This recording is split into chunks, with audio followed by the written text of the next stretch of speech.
Hi everybody, welcome back to the channel, and today I've just received a new game from Phalanx Games. This has come from Poland, published in Poland. The designer is Guglielmo Ducoli. I do apologise for my terrible pronunciations, but this game, Iron Blood, Snow and Mud, is a game I saw being played in a pre-run review copy about a year ago, and it immediately triggered my interest. An Eastern Front campaign, large-scale sort of game. What I felt was a very good value entry point, and I was hoping it might scratch my itch in terms of playing an Eastern Front battle with some slightly different mechanics in a couple of hours.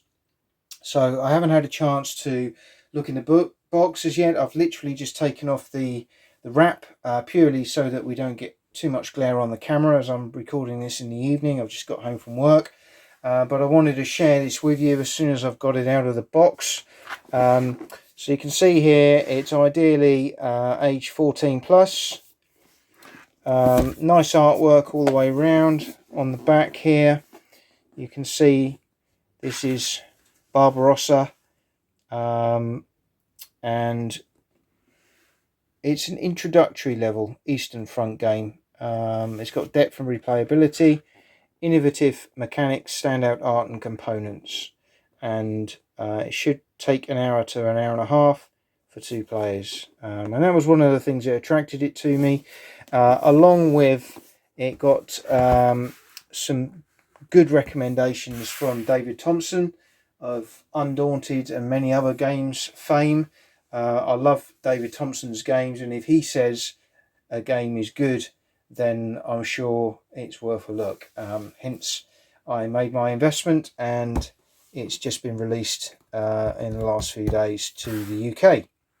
So as you can see, beautiful artwork on the front of the box of a tiger. Very nice indeed. And we've got a rule book, 20 pages, so doesn't look too meaty. What I like immediately is the fonts. Sorry about the light. You can see it's very easy to read. Lots of diagrams. Let's have a look. Yep. Overview, good contents, some nice graphics on the counters. So you get the rules, the board, 2 player aids, 2 turn markers, 14 combat dice, and Axis Soviet counters, as you can see there. So nice, lots of setup and sort of graphics. So you can see the rules are very spread out. Look like they're going to be very user friendly to follow. Full colour. It's a nice paper as well, sort of a glossy, sort of well, maybe more a satin type paper, but it's very nice, quite thick. Looks like they're going to stand the test of time. Lots of working examples, example of play as well. So I'd probably say the rules are probably about 16 pages, but when you narrow that down and take out all the chrome and the examples of play, probably a lot less than that. But that looks really interesting. We've got obstacle table, as it's called. Looks very interesting. And on the back you've got the player aid. So you've got the combat resolution, the sequence of play, movements, victory conditions down the bottom, etc. So again, useful. These look like some of the counters, so let's have a little look at those. So we've got some ships, which is always nice to see. There you go. Lovely artwork on those. Counters, quite basic, quite straightforward. Remind me very much of the quality of the kind of Undaunted artwork. The tanks are very nice artwork, I'd say.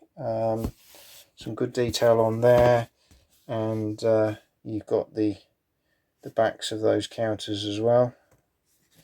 In terms of the quality Well, they punch out really nicely, and they look a decent thickness, decent quality there. They're sort of smooth edges. They look to me like they're going to last quite well, and sort of weather quite well as you play the game. And then you've got the board, which we'll come back to in a moment. Lots of baggies, which is always nice to see, to put your counters in with an insert, so they'll sit in there nicely. We've got a little wooden marker here. I reckon that might be Mr. Stalin, but I'm not sure. And then we've got these dice for each side. They look a bit like an average dice. Nice little dice, but that's good as well. Let's say you've got the insert. I don't think there'll be anything else in here. That's it. But it all fits in quite a nice square box, as you can see there. Let's get the map out as well, just so you can have a little look at the artwork on that. Just going to put these back in the box first. So this is a mounted map. It's not big, as you will see in a moment. It feels quite thin, but it is quite small to start with. But look at that. I'm sure, like me, you'll agree that is actually quite beautiful. It's nice. It's not a heavily detailed map like some games that we look at, with artwork such as in the Blind Sword series, Rick Barber maps, things like that. Some of the other games that I've reviewed, but hopefully you can kind of get a feel for a high level map in terms of what we're going to be maneuvering. We've got nice big hexes, lots of nice elements to the board there. So again, hopefully you can kind of get a feel. Stalingrad, Rostov, for example.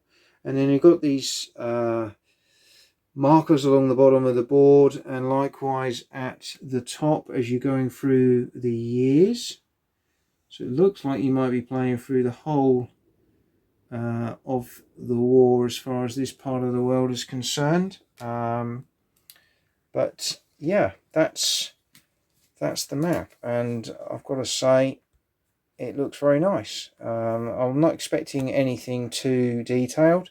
I'm hoping this was going to be quite a fast play game with some good tactical decisions, but I do like it. It's very nicely done. You can see there it's quite thin, but it's perfectly strong enough, and it lays nice and flat. There's no issue there with it sticking up or divoting, because it's so thick, and it's not very big at all. In fact, if I get my tape measure, I shall show you the size of the board. You'll imagine it's about 18 inches, and I would say that's 18 inches square, so 1.5 foot square. It's going to take up a small amount of space.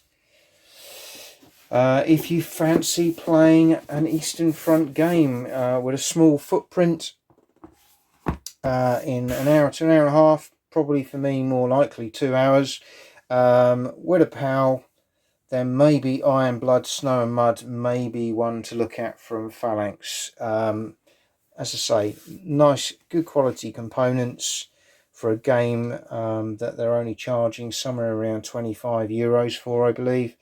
So it's very, very reasonably priced. Postage is not too bad either. One to go and have a look at on their website. Hope to get this to the table sometime in the next month or so, and maybe do a follow-up video to share my thoughts. Hope you've enjoyed this little insight and this unboxing of this new game, and look forward to seeing you all again very, very soon.